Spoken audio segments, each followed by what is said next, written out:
There are about 2.2 million people living in and around the Queen City.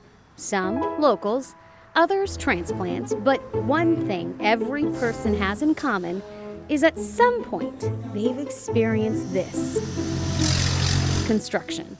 If anyone ever hears me talking about it, they'll say, "Oh my gosh, you live in that old house on Sharon Lane." I'm like, yeah. They're like, "Tell me, how's it going?" Amy Flowers Cortazar's front yard is covered in red dirt and construction.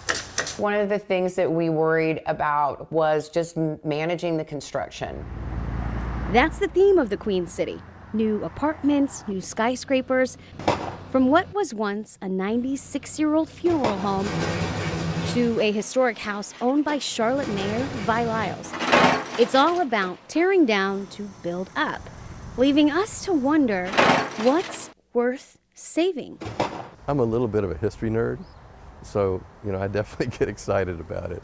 Mike Jeffcoat is part of Preserve Mecklenburg, a private nonprofit that's fighting to save those historical places in the area. We're the heroes of the try, for sure.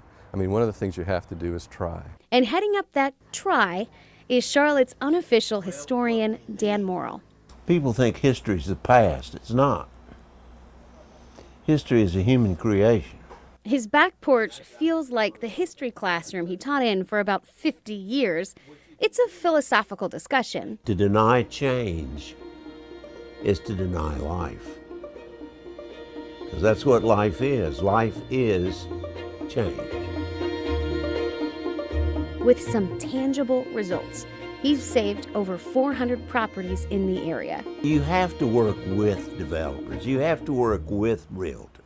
So this is one of the houses that they've saved here in Plaza Midwood. And how it goes is once the homeowner reaches out and then Dan or someone finds something historically significant about the property, they will put this on the deed, which is a preservation agreement, which basically guarantees that it will stay standing. Forever and ever and ever.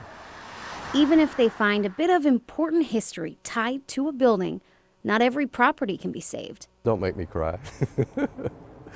Don't make me cry. This home off of Sardis Road was one of those they were working on saving, but the homeowner changed their mind. And we can only do what we can do, and we have to move on to the next one. But yeah, it's painful. There's no guarantee this place will stay standing. But there is for Amy's house. I absolutely, immediately fell madly in love. When they bought the famous McNitch home about 3 years ago, the seller had placed a preservation easement on the property. So even though homes are being built around it, it will stay exactly like it is. This was a house worth saving for sure. Instead of asking what's worth saving, maybe the better question is, what's not worth saving? With photojournalist Anthony Shepard, Maureen Wertz, Queen City News.